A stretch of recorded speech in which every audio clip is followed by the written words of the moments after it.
하늘보다도 더 높으신 아버지의 사랑 크고 놀랍네. 아버지 사랑 크고 놀랍네. 내 어찌 그 사랑, 내 어찌 그 사랑 잊으리. 내 어찌 주의 긍휼 잊으리. 내 영혼의 모든 소원 만족시키리. 하나님 나 길을 잃고 나 길을 잃고 헤맬 때 그 사랑을 찾아 외쳐내. 내 영혼의 모든 소원 만족시키리. 하나님 주의 사랑, 주의 사랑을 주의 선하심을 주의 은혜를 생각해보라. 하늘보다도 더 높으신 아버지의 사랑 크고 놀랍네. 아버지 사랑 크고 놀랍네.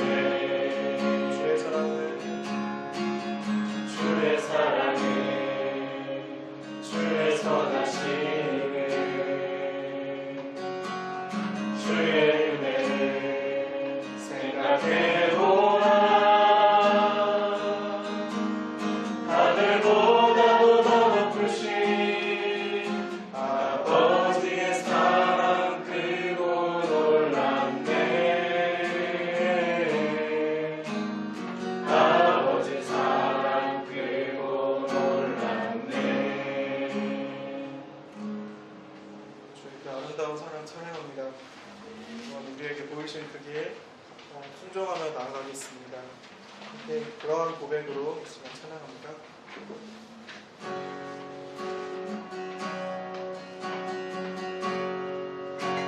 이 세상 가장 아름다운 이 세상 가장 아름다운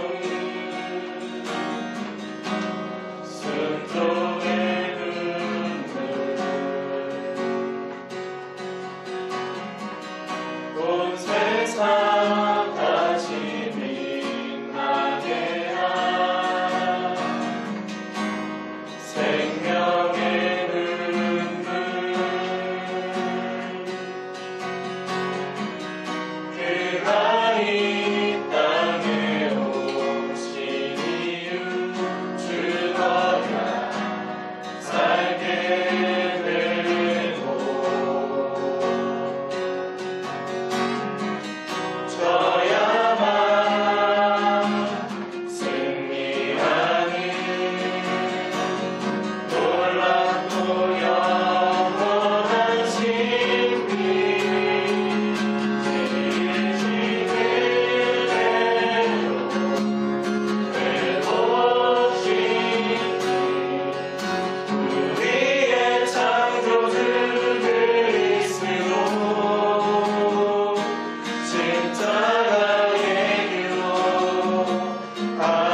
다 함께 묵도하시겠습니다. 하나님 감사합니다. 늘 우리 삶에 변함없는 신실한 사랑으로 함께하여 주시니 감사합니다. 그 사랑에 힘입어 한 주간을 살아봤고 오늘도 이 자리 주 앞에 나아가 예배합니다. 우리를 사랑하시는 하나님의 마음, 더욱 주님의 마음에 관심을 기울이고 초점을 맞추게 하시고 특별히 또 주님의 빛된 자녀로서 이 어두운 세상을 살아가기 원하시는 하나님의 마음 가지고 하루하루 살아가도록 인도하여 주시옵소서. 오늘 예배 가운데도 크신 은혜 가운데 함께하여 주시기를 기도합니다. 감사드리며 주님 우리에게 가르쳐 주신 기도 다 함께 올려드리겠습니다. 하늘에 계신 우리 아버지여, 이름이 거룩히 여김을 받으시오며 나라의 임하옵시며 뜻이 하늘에서 이루어진 것 같이 땅에서도 이루어지이다. 오늘날 우리에게 일용할 양식을 주옵시고 우리가 우리에게 죄 지은 자를 사하여 준 것 같이 우리의 죄를 사하여 주옵시고 우리를 시험에 들게 하지 마옵시고 다만 악에서 구하옵소서. 대개 나라와 권세와 영광이 아버지께 영원히 있사옵나이다. 아멘. 교독문 26번 시편 50편 함께 교독하겠습니다.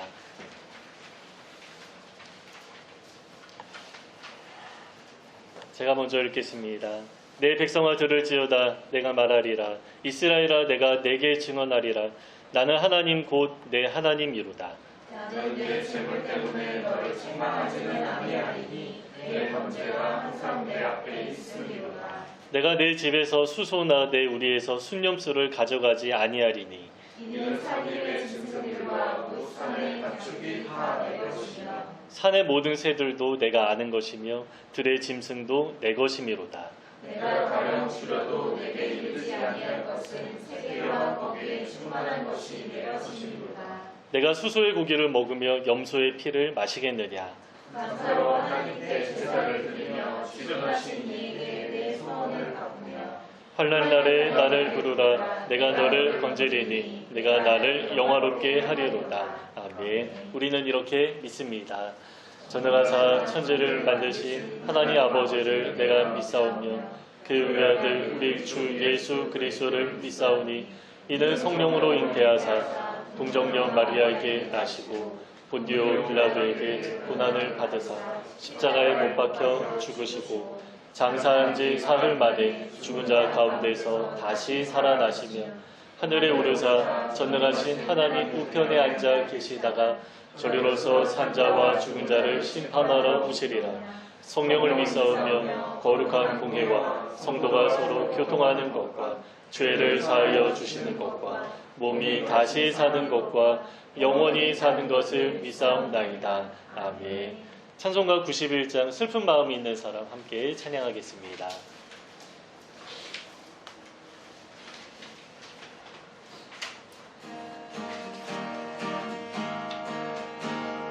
슬픈 마음 있는 사람 예수 이름 믿으며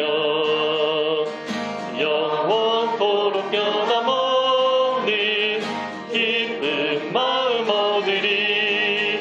예수의 이름은 세상의 소망이요 예수의 이름은 전국의 기쁨이세. 거룩하신 주의 이름 너의 방패 삼으라. 환난 시험 당할 때에 주께 기도드려라.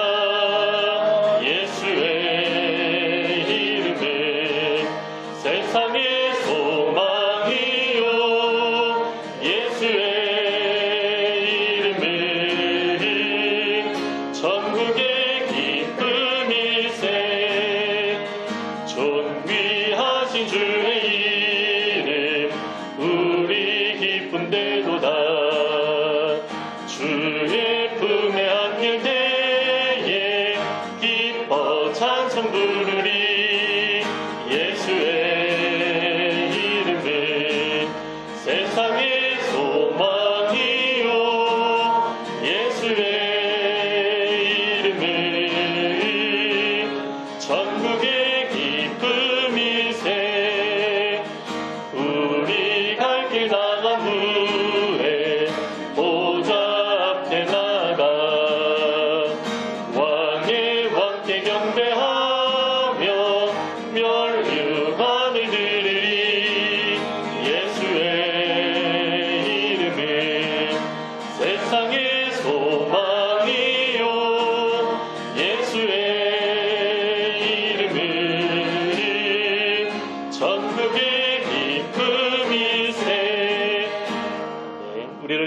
민성희 성도님 봉헌기도 드리시겠습니다.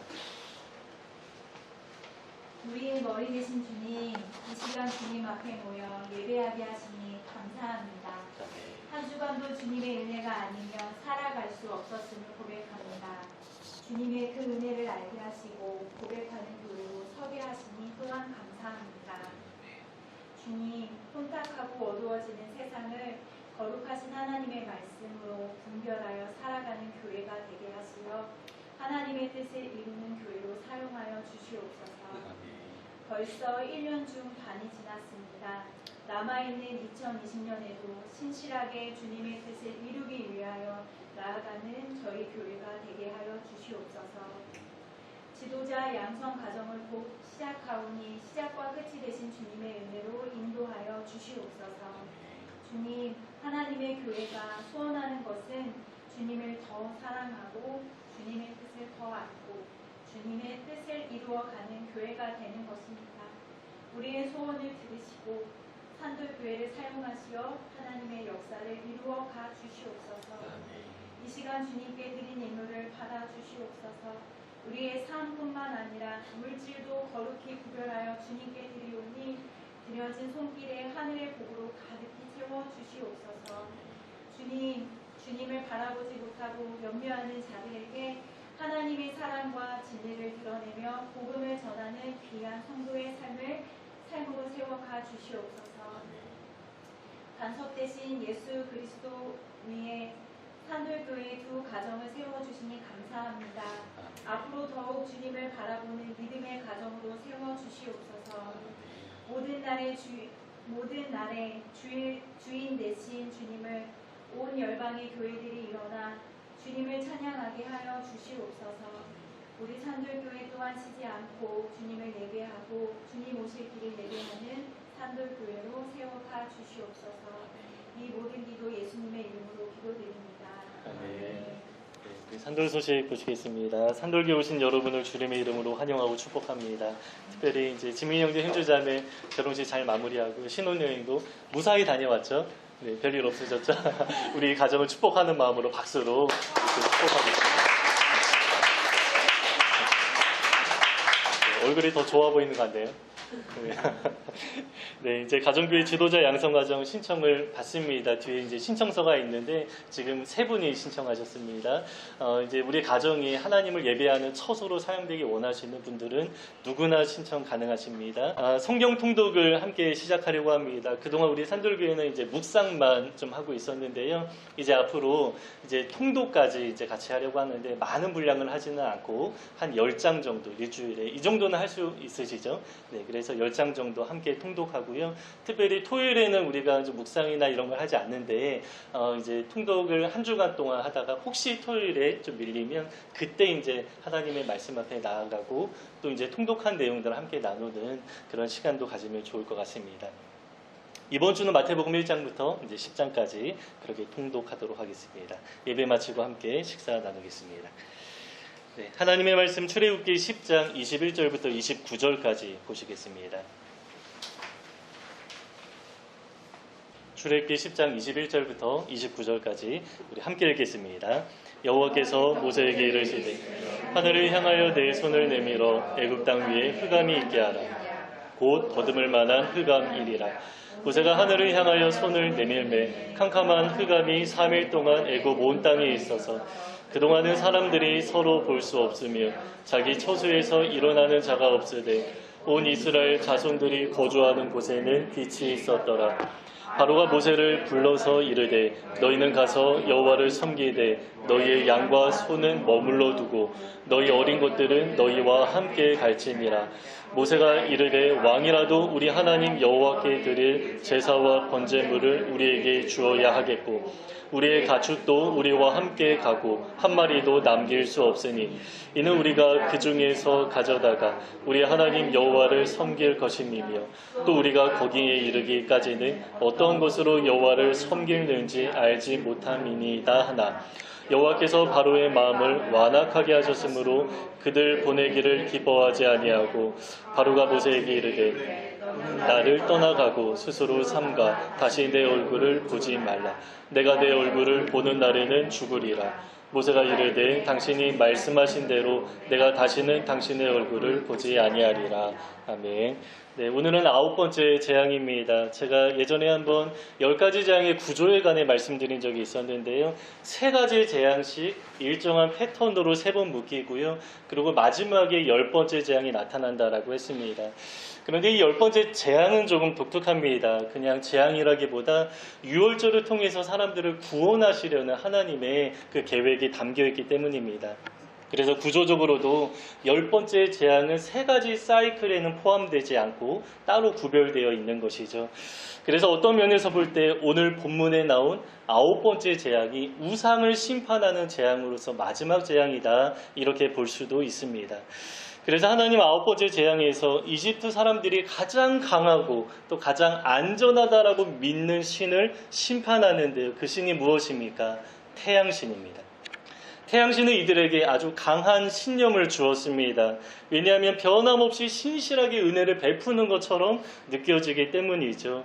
매일 아침마다 동쪽에서 태양이 떠오릅니다. 사람들이 살아온 역사 가운데 단 하루도 예외 없이 태양이 뜨지 않은 적이 없었습니다. 그것도 정해진 시간에 뜨고 졌습니다. 이처럼 사람들이 생각하기에 태양신은 변함이 없고 늘 한결같다, 이렇게 이해하고 있었던 것이죠. 다른 신과 비교됩니다. 비를 주관한다고 알려지는 바알신은 어떻습니까? 예측이 안 됩니다. 갑자기 비가 많이 와서 홍수가 나타나기도 하고 어느 때는 비가 오랜 기간 나타나지도 않기도 합니다. 예측할 수 없는 심술부준 신이다, 이렇게 생각했기 때문에 신의 비위를 맞추기 위해서 정말 많은 노력을 했을 것입니다. 바람의 신도 있었습니다. 캄신이라고 하는데요. 바람은 그야말로 변화무쌍하죠. 아주 변덕스럽고 대하기 어려운 신이다, 아마 이렇게 생각하지 않았을까 생각하게 됩니다. 그래서 이집트 사람들은 주신으로 태양신을 섬기는데요. 가장 크고 가장 위험 있고 가장 은혜로운 신이다, 이렇게 생각했던 것이죠. 가장 큰 신이다 라고 생각했기 때문에 이집트의 왕들은 자기 스스로 이제 권위를 부여하면서 왕은 곧 태양의 아들이다라고 생각하고 사람들에게 이러한 믿음을 강요하곤 했습니다. 그런데 하나님이 태양신을 심판하는데요, 가장 마지막에 심판하시죠. 그동안 이집트 사람들이 의지했던 우상을 하나하나 심판한 상태에서 태양신이 마지막으로 남아있는 상황입니다. 그러나 하나님은 여지를 남겨두지 않으십니다. 태양신까지도 완전하게 심판하는 것입니다. 그러면 여러분, 파로의 입장이 어떻겠습니까? 태양신은 가장 마지막으로 남겨진 소망이었고요. 가장 깊게 의존하던 대상이었는데 이제는 파라오가 의지하던 대상이 완벽하게 다 사라지고 무너지는 것입니다. 10가지 재앙은 약 6개월의 기간 동안에 벌어진 일이었는데요. 6개월 전만 해도 파라오의 입장이 완전히 달랐습니다. 그때만 해도 파라오는 여호와라는 하나님을 완전히 아주 쉽게 무시했습니다. 이 출애굽기 5장을 보면 모세가 파라오에게 가장 처음으로 하나님의 말씀을 전하는데, 이스라엘의 하나님, 히브리인의 하나님이 말씀하시기를 내 백성을 보내라 라고 전하는데요. 파라오의 반응이 아주 가벼웠죠. 왜냐하면 파라오 입장에서 여호와 하나님은 노예가 섬기는 신이었기 때문입니다.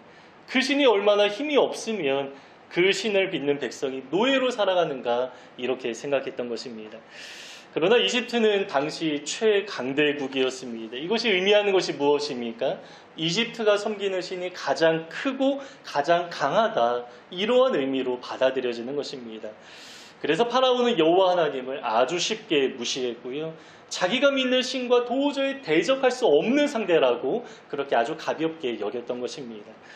그러나 지금까지 하나님이 어떻게 하셨습니까? 모든 우상을 하나하나 다 심판하시는데 마지막으로 붙잡고 의지했던 태양신이라는 우상까지도 아주 철저하게 무너뜨립니다. 그러면서 오직 여호와 하나님만이 온 세상 가운데 유일하신 분이다, 이 사실을 드러내는 것입니다. 이렇게 여러 가지 재앙을 통해 하나님은 당신의 뜻을 이루십니다. 그리고 9번째 재앙을 통해서도 하나님은 이들에게 어떠한 메시지를 주기 원하시는데요. 그러면 여러분, 이 9번째 재앙에 담긴 의미는 무엇이겠습니까? 본문에서 말씀하는 흑암은 일식 같은 수준은 아니었습니다. 잠시 반나절 어두워지는 그러한 일이 아니었고요. 무려 3일간이나 지속되었죠. 역사 가운데 하루 이상 태양이 뜨지 않은 적이 없었는데 3일이나 흑암 가운데 있었습니다. 이 본문에서는 더듬을 만한 흑암이다라고 하는데 그냥 뭐 조금 어두워진 수준에서 더듬으며 생활할 수 있는 그러한 수준이 아니라 아무것도 보이지 않아서 반드시 더듬어야만 하는 그러한 상태가 되었다라고 이야기하는 것입니다. 모두가 다 맹인처럼 되어버린 상황이었습니다. 그러니까 본문에서 사람들이 자기가 거하는 처소에서 일어나지 않았다라고 합니다. 요리하거나 씻거나 뭐 일상생활이 완전히 불가능한 그러한 상황이 되어버렸습니다. 그러나 여러분, 이스라엘이 거주하던 곳은 어떻습니까? 빛이 있었다, 광명이 있었다라고 말씀합니다. 그러니까 하나님이 이집트와 이스라엘을 완전히 구별하셔서 하나님의 백성이 거하는 곳에는 광명으로 가득하게 되었고요. 또 이집트 사람들이 거주하던 곳에는 흑암이 있었습니다. 여러분, 이 대비가 우리에게 보여주는 것이 무엇입니까? 영적인 현실을 가시적으로 눈에 보이게 알려주는 것이었습니다. 흑암과 빛을 대조하면서 우상을 숭배하는 사람들의 영적인 현실이 무엇인가, 그리고 하나님의 백성들의 영적인 현실을 대비해서 우리에게 아주 중요한 메시지를 알려주는 것입니다. 여러분, 이 대비는 이 신약에도 많이 나오는데요. 이 신약에서는 이 대비를 통해서 우리에게 한 가지 아주 중요한 메시지를 던져줍니다. 그게 무엇입니까? 어두운 세상에서 우리가 빛으로서 살아가야 한다라는 것입니다. 제가 지난주에는 그 이집트 신하들의 말을 빌려서 세상이 이미 망했다라고 했습니다. 물론 세상이 완전히 망하지는 않았지만 반드시 그렇게 될 것이라고 믿을 때 이렇게 표현할 수 있다라고 했죠. 그러면 우리가 이미 망한 이 세상에 살아가고 있는 이유가 무엇입니까? 다른 이유가 없습니다. 이미 망한 세상이지만, 어둠으로 흑암으로 가득한 세상이지만 우리가 이 어두운 세상 가운데 빛으로 부름받아서 사명 감당하기 위해 살아가는 것입니다. 마태복음에서도 같은 관점에서 말씀하는 내용이 있는데요. 예수님이 세례를 받으시고 광야에서 시험 당하신 이후에 본격적으로 사역을 시작하시는데 그 장소가 어디입니까? 가버나움을 중심으로 한 갈릴리에서 사역을 시작하십니다. 그런데 성경은 이때부터라고 합니다. 이때부터 예수님이 회개하라, 천국이 가까이 왔다, 천국 복음을 전하기 시작하셨다라고 하는데, 이 말씀을 하기 바로 직전에 그 장소가 어떠한 곳인지 성경은 아주 자세하게 영적인 의미를 풀어서 설명합니다. 그러니까 성경은 예수님이 시작하신 그 사역을 시작하신 그 장소에 관해 관심을 아주 많이 두고 있었고요. 그 장소가 어떠한 곳인지 설명해 주었다라는 것입니다. 근데 간략하게 요약하면 이렇습니다. 예수님이 처음 사역을 시작하신 그 갈릴리를 가리켜서 이방의 갈릴리, 흑암에 앉은 백성, 사망의 땅과 그늘에 앉은 자들이라고 말씀합니다. 여러분, 그 고용원 씨의 사망의 그늘에 앉아라는 찬양 우리가 예전에 많이 불렀었는데요. 이 찬양은 좀 북한을 바라보면서 이렇게 쓰여진 찬양으로 알고 있는데, 그런데 이 성경은 1차적으로 갈릴리에 적용해서 이러한 표현을 사용했습니다. 물론 온 세상이 흑암 가운데 있다 이렇게 말할 수 있지만 당시 가장 영적으로 소외되었던 지역이 바로 갈릴리에 있다. 근데 갈릴리에서 예수님이 사역을 시작하셨고 대부분의 공생애를 이곳에서 보내셨다라는 것입니다. 여러분, 이유가 무엇입니까? 흑암으로 가득한 땅, 사망의 땅에 앉아있는 자들에게 예수님이 빛이시죠. 이제 빛을 전하려는 것이었는데요. 예수님 자신이 빛으로 이 땅에 오셨다라는 사실을 알려주기 위한 것입니다. 예수님 자신이 빛이 되시고 또 예수님이 통치하는 나라가 이제 광명으로 가득한, 빛으로 가득한 하나님의 나라가 되는 것입니다. 그래서 요한복음 1장에서도 예수님이 자신을 가리켜서 참 빛이 이 세상에 왔다라고 말씀하고요.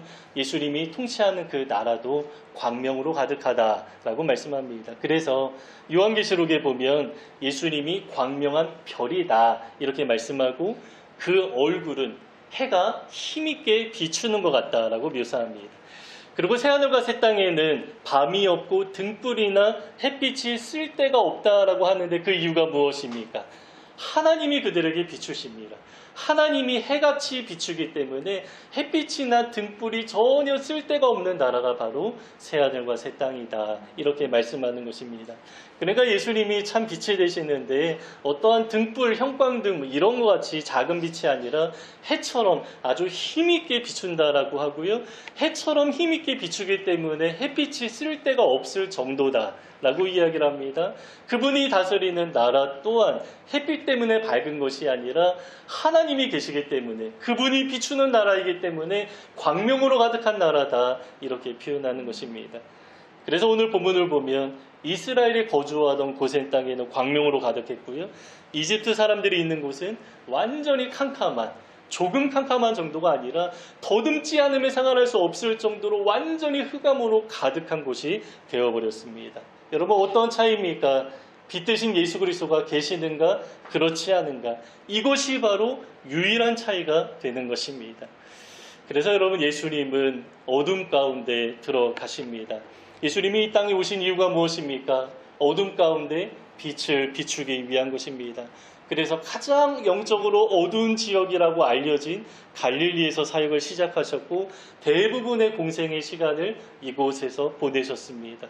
어둠 가운데 있는 사람들을 그냥 내어두지 않으시고 어떻게든 이들에게 빛을 비추기 위한 예수님의 마음 때문에 또 예수님이 그곳으로 갈 수밖에 없었던 것입니다. 그리고 주님은 어둠 가운데 들어가셔서 홀로 사역하지 않으시고요. 우리도 함께 빛으로서 함께 그곳에 가기를 원하십니다. 그래서 성경은 우리에게도 빛이다라고 말씀하시죠. 마태복음 5장에는 우리에게 잘 알려진 말씀이 있는데요. 우리의 사명과 관련하여서 정말로 중요한 말씀입니다. 너희는 세상의 빛이라. 산 위에 있는 동네가 숨겨지지 못할 것이요 사람이 등불을 켜서 말 아래 두지 아니하고 등경 위에 두나니 이러므로 집안 모든 사람에게 빛이 있느니라. 이같이 너희 빛이 사람 앞에 비치게 하라. 예수님이 어둠 가운데 빛으로 오셔서 사명 감당하셨는데 우리도 같은 사명을 이어받아서 같은 사명으로 이 세상에서 살아가야 한다라고 말씀하는 것입니다. 여러분, 이것이 바로 우리가 이 땅에 살아가는 이유입니다. 지난주에 세상은 이미 망했다라고 했는데 여러분, 망한 세상에 왜 우리가 아직도 살아가고 있는 것입니까? 그냥 태어났기 때문에 살아가는 것입니까? 내 꿈을 이루기 위해 살아가는 것도 아니죠. 세상에서 잘 적응하면서 잘 먹고 잘 살아가기 위해서 살아가는 것도 아닙니다. 나의 안위를 위해서 편안하고 안전한 노후를 준비하기 위해 살아가는 것도 아닙니다.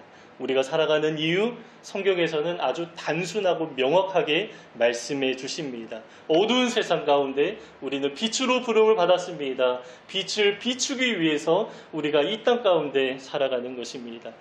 여러분, 이것은 물을 수가 없습니다. 어떠한 사람은 나는 그런 사명을 받은 적이 없다라고 하는데요. 나는 빛이 아니라고 하면서 그냥 예수님 믿으면서 편안하게 살아가면 안 되는가, 이렇게 생각할 수도 있습니다. 그러나 예수 믿는 사람이라면 누구나 제자가 되어야 된다라고 말씀하고요.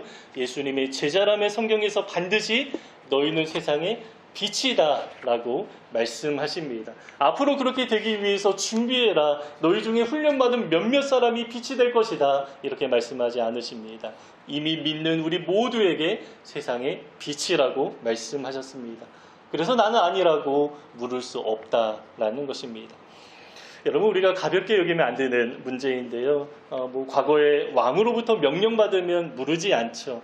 내가 부족하다고 생각해도 어떻게든 명령받은 것을 잘 감당하기 위해서 정말로 많이 노력할 것입니다.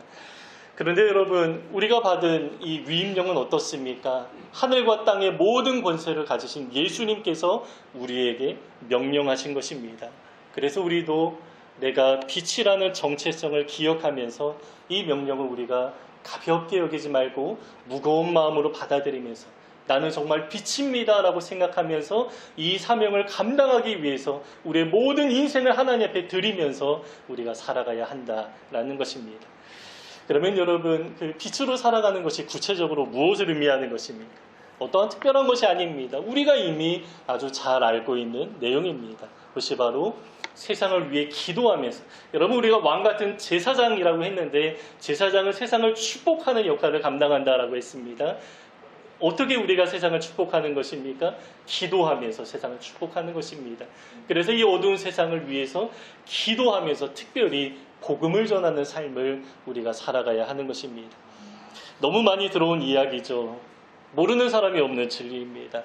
그런데 이 사명을 가지고 살아가는 사람이 있고요. 그렇지 않은 사람이 있습니다. 어떤 차이가 있습니까? 제가 볼 때 영적인 눈을 가진 사람이 빛으로서의 사명을 잘 감당할 수 있습니다. 그래서 오늘 본문에서는 영적인 현실을 눈에 보이게 가시적으로 우리에게 알려주는 것입니다. 그래서 우리가 영적인 눈으로 이 세상을 바라보면 어떻습니까? 이 세상이 흑암 가운데 있다는 사실을 우리가 알게 되고 또 사망의 그늘에 앉아서 정말로 무기력하고 아무런 소망 없이 살아가는 세상 사람들을 보게 됩니다. 우리가 멀리 바라보지 않더라도 우리 가족이나 우리 주변에도 그러한 사람들이 아주 많이 있지 않습니까? 그러면 우리가 정말로 간절한 마음으로 기도하면서 어떻게든 복음을 전하기 위해 노력하면서 우리가 살아가게 되는 것입니다. 영적인 눈을 가진 사람이 이렇게 살아갈 수 있습니다. 그런데 우리가 복음을 전하는 삶을 열심히 살아가다 보면 참 어렵습니다. 한계에 부딪힐 때가 많이 있습니다. 한 영혼이 하나님 앞에 돌아오도록 인도하는 것이 정말 쉽지 않다는 것을 잘 느끼게 됩니다. 그래서 기도가 많이 필요한 영역이죠. 기도하지 않으면서 자연스럽게 이러한 일이 이루어질 것이라고 기대하면서 살아갈 수 없다라는 것입니다. 특별히 고린도후서 4장 4절에는 이러한 말씀이 있습니다. 이것도 참 영적인 이야기인데요. 그 중에 이 세상 신이 믿지 아니하는 자들의 마음을 혼미하게 하여 그리스도의 영광의 복음의 광채가 비치지 못하게 함이니 그리스도는 하나님의 형상이니라. 세상에 예수 그리스도의 광채가 비춰져야 하는데 흑암에 사는 사람들은 그 빛을 잘 모릅니다. 이유가 무엇입니까? 이 세상 신이 믿지 아니하는 사람들의 마음을 혼미하게 하기 때문이다라고 말씀합니다. 어둡고 혼미하게 하는 영들의 활동이 있기 때문에 복음이 명확하게 잘 전달되지 않는다라고 하는 것입니다. 그러니까 영적으로 아주 치열한 전쟁이 있다라고 말씀하는 것이죠. 그래서 우리에게 필요한 것이 무엇입니까? 기도하는 것입니다. 정말로 꾸준하게 열심히 기도하면서 이 영적인 전투를 우리가 치러야 한다라는 것입니다. 지난주에 우리가 다니엘 이야기를 나누었는데요. 다니엘은 이 세상이 이미 망했다 이 사실을 잘 알고 있었고 하나님의 나라를 그래서 정말로 사모하며 기다리는 그런 삶을 살아갔습니다. 그런데 다니엘은 또 한 가지 특징이 있는데 기도하는 사람이었습니다. 어린 시절부터 그랬죠. 다니엘과 세 친구가 어떻습니까? 서로의 상황을 전하면서 서로를 위해서 좀 기도를 부탁하고 서로가 기도하는 그런 삶을 잘 살아갔습니다. 그러나 다니엘은 어린 시절뿐만 아니라 나이가 많이 든 상황에서도 늘 신실하게 기도하는 사람이었습니다. 그런데 그는 늘 기도할 수밖에 없었는데요. 왜냐하면 영적인 세계를 잘 알았기 때문에 기도할 수밖에 없었습니다. 우리가 다니엘서를 보면 아주 재미있고 흥미로운 이야기들이 많이 있는데 그러한 이야기는 반 정도 되고요. 나머지 반은 다 예언과 관련된 영적인 이야기들이 가득하게 포함되어 있습니다. 하나님이 영적인 세계에서 어떠한 일이 벌어지고 있는지 다니엘에게 늘 눈에 보이게 잘 알려주셨다라는 것입니다. 한 번은 미래에 일어날 전쟁과 관련된 어떠한 환상을 보았는데요. 다니엘은 그 환상을 보자마자 마음이 완전히 무너지고 손과 발에 힘이 다 풀릴 정도로 굉장히 어려운 마음이 있었는데 그럼에도 기도하기로 작정하고 그런 모습을 보았기 때문에 기도할 수밖에 없는 것이죠. 마음이 무너졌지만 그래도 하나님 앞에 기도할 수밖에 없었습니다. 그래서 작정하고 21일 동안 기도합니다. 그런데 기도를 마쳤을 때 하나님이 알려주신 것이 있었습니다. 기도를 시작할 때 이미 하나님이 그 기도를 들으셨고 응답하셨지만 그 기도의 응답이 21일에 걸쳐서 나타나게 된 이유는 영적인 세계에서 아주 치열한 전투가 있었기 때문이다. 이렇게 하나님이 말씀하십니다. 그러니까 다니엘이 기도하는 중에 어떤 일이 벌어지고 있었던 것입니까? 아주 치열하게 영적인 세계에서 전쟁이 일어나고 있었다라는 것입니다. 하나님이 이러한 영적인 세계를 다니엘에게 늘 보여주셨기 때문에 그는 늘 기도하는 삶을 살아갈 수밖에 없었다라는 것입니다. 이처럼 다니엘은 어두운 세상을 위해서 늘 기도하는 사람이었는데요. 우리도 이 어두운 세상을 바라볼 때마다 흑암의 땅, 사망의 그늘에 앉은 자들을 위해 기도하는 삶을 살아가야 하는 것입니다. 구체적으로는 아직 빛 가운데 나오지 못한 우리 주변의 많은 영혼들을 위해 간절하게 기도하면서 또 복음을 증언하는 삶도 우리가 함께 살아가야 하는 것입니다. 여러분, 이것이 바로 우리에게 주어진 사명입니다. 예수 그리스도를 믿는 우리 모두에게 주어진 사명이고요. 우리가 어두운 세상 가운데 살아가는 너무나 중요한 이유입니다. 그런데 많은 사람이 이 사명을 묻어두고 살아가는데 그래서 하나님이 이 사명을 아는 사람, 정말로 우리의 모든 인생을 빛된 사명을 위해서 하나님께 드리고 살아가는 그러한 사람들을 정말로 아주 귀하게 여기시고 그러한 자들을 축복하십니다.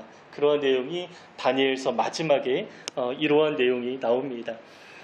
많은 사람을 옳은 대로 돌아오게 한 자는 별과 같이 영원토록 빛나리라. 이 다니엘서 마지막에 주어진 메시지입니다. 다니엘이 이러한 삶을 살았습니다. 그런데 마지막에 많은 사람을 옳은 대로 인도한 자는 별과 같이 영원토록 빛난다라고 하나님의 축복의 말씀이 다니엘서 마지막에 이렇게 기록되어 있는 것입니다. 여러분, 우리도 이러한 삶을 함께 살아갈 수 있으면 좋겠습니다. 아주 근원적인 질문입니다. 여러분, 우리가 이 세상에 왜 살아가는 것입니까? 그냥 세상에서 돈 벌고 남들처럼 평범하게 살아가는 것이 잘 사는 것이 아닙니다. 우리는 하늘과 땅의 모든 권세를 가지신 예수 그리스도로부터 위임령을 받은 사람입니다. 예수님이 이 땅에 오셔서 빛으로 사셨는데 우리도 그 위임령을 이어받아서 빛된 자녀로서 살아가기를 주님이 너무나 간절히 원하신다라는 것입니다. 그 빛된 삶이 어떻습니까? 구체적으로는 흑암 가운데 있는 영혼들을 향하여서 정말로 열심히 기도하는 삶이 있어야 됩니다. 기도 없이는 여러분 한 영혼이 구원받는데 정말로 어려운 일입니다. 영적인 전투가 반드시 필요합니다. 그래서 우리가 열심히 꾸준하게 기도하는 삶을 살아가야 하고요. 또 예수 그리스도를 전하는 삶 또한 우리가 살아가야 하는 것입니다. 여러분, 이것은 해도 되고 안 해도 되는 것이 아닙니다. 물을 수 없는 사명이고요. 하나님이 우리에게 가장 기대하시고 또 가장 기뻐하는 일입니다. 이미 망한 세상이지만 하나님이 잠시 이 세상에 우리를 두신 이유이기도 합니다. 우리가 이 세상에 살아가는 동안 이 사명을 잘 기억하면서 또 잘 감당할 수 있으면 좋겠습니다. 그래서 나로 인해 한 영혼이 하나님 앞에 나아오는 정말로 귀한 축복의 통로가 되기를 바라고요. 또 별과 같이 영원토록 빛나는 우리 모두가 되시기를 주님의 이름으로 축복합니다. 오늘 본문 다시 한번 읽고 또 설교 마치겠습니다. 21절부터 29절까지 우리 함께 읽겠습니다. 여호와께서 모세에게 이르시되 하늘을 향하여 내 손을 내밀어 애굽 땅 위에 흑암이 있게 하라. 곧 더듬을 만한 흑암이리라. 모세가 하늘을 향하여 손을 내밀매 캄캄한 흑암이 3일 동안 애굽 온 땅에 있어서 그동안은 사람들이 서로 볼 수 없으며 자기 처소에서 일어나는 자가 없으되 온 이스라엘 자손들이 거주하는 곳에는 빛이 있었더라. 바로가 모세를 불러서 이르되 너희는 가서 여호와를 섬기되 너희의 양과 소는 머물러 두고 너희 어린 것들은 너희와 함께 갈지니라. 모세가 이르되 왕이라도 우리 하나님 여호와께 드릴 제사와 번제물을 우리에게 주어야 하겠고 우리의 가축도 우리와 함께 가고 한 마리도 없으니 이는 우리가 그 중에서 가져다가 우리 하나님 여호와를 섬길 것임이며 또 우리가 거기에 이르기까지는 어떠한 것으로 여호와를 섬기는지 알지 못함이니이다 하나 여호와께서 바로의 마음을 완악하게 하셨으므로 그들 보내기를 기뻐하지 아니하고 바로가 모세에게 이르되 너는 나를 떠나가고 스스로 삼가 다시 내 얼굴을 보지 말라. 내가 내 얼굴을 보는 날에는 죽으리라. 모세가 이르되 당신이 말씀하신 대로 내가 다시는 당신의 얼굴을 보지 아니하리라.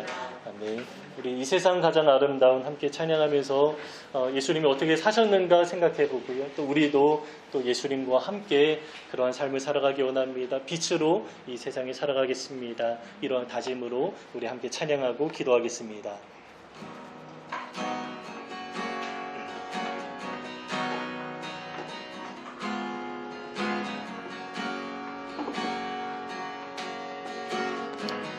이 세상 가장 아름다운 순종의 눈물 온 세상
빛으로 살아가기 원하시는 하나님의 마음 따라 우리가 사명 잘 감당하기 원합니다. 특별히 세상과 우리 주변을 위해 기도하기 원하고 우리가 기회를 조차 늘 복음을 전하는 그런 사명을 잘 감당하게 하옵소서. 함께 기도하겠습니다.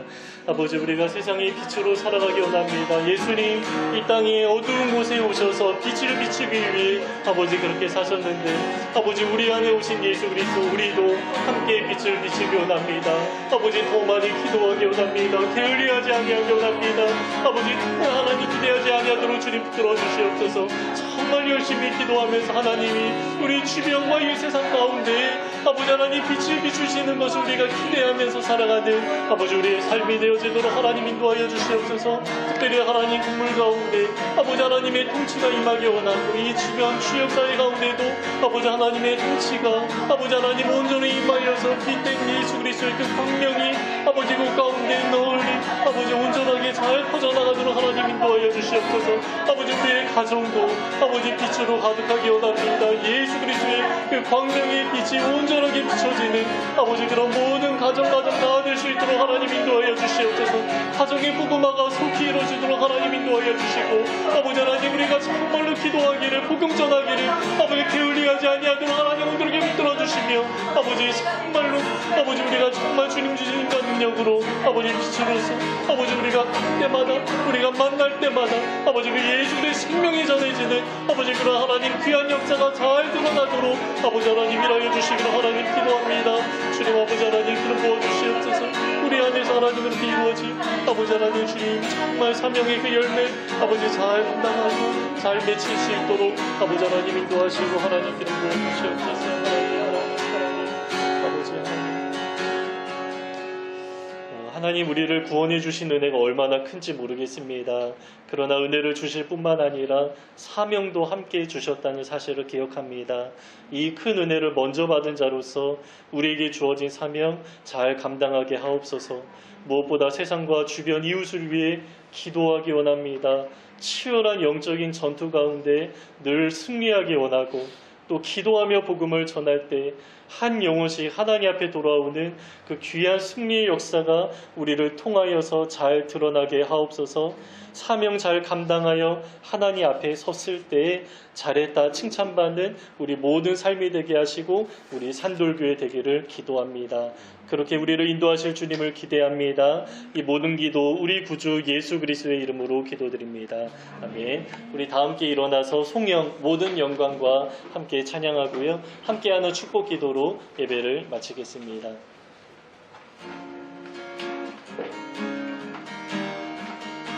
모든 영광과 존귀와 능력 받으소서.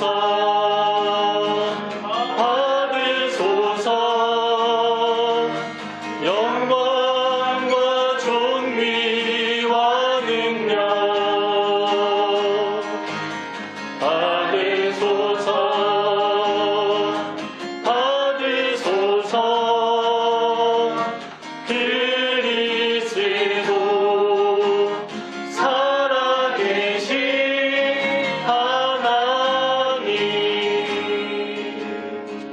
함께하는 축복기도 아론의 축복기도 하겠습니다.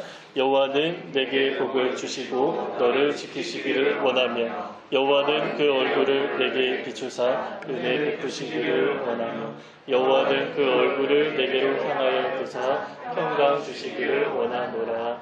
지금은 우리 구주 예수 그리스도의 은혜와 아버지 하나님의 영원하신 사랑하심과 보혜사 성령님의 함께하심이 빛으로 부름받은 사명 기억하며 또 열심히 기도하고 복음 증언하며 살아가기 원하는 우리 사랑하는 산돌교회 모든 성도님들 가운데 지금부터 영원까지 함께 있을지어다.